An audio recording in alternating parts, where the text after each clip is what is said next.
Hi guys, welcome back. In this video, I'll be showing you guys how to boil soft chicken. If you're in Nigeria, it's called fryer. If you're a caterer, you will know the struggles in boiling this chicken because 1 minute it is strong, the next minute everything have scattered. So the most important thing is just don't start by boiling your chicken. Boil your stock first.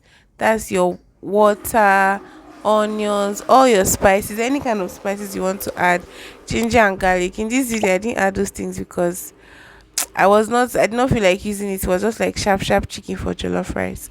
So after you boil everything, the next thing you do is to add your chicken inside. As a matter of fact, in some eateries they don't even boil this chicken. They just marinate it and then they fry straight up because it's very soft and is as in it gets cooked fast.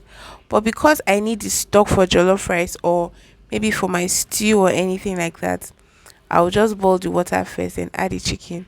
I feel like this video is very straightforward. As you are watching, you're easily getting what I'm doing, right?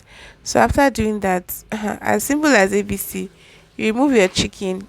You guys, when I tell you after 7 minutes, but the thing is that make sure that your water is boiling before adding your chicken inside so that it will not take time for it to now start boiling again.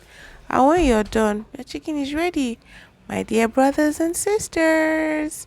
It is ready, and of course, after boiling and everything, you can go ahead and fry, or you use your air fryer. For those that have me, I don't have air fryer, so I just did what I had to do.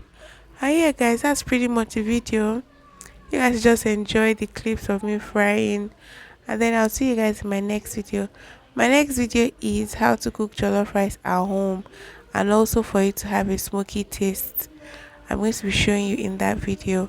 So click the link you see on your screen, and then yeah guys, I would see you next time. Bye guys.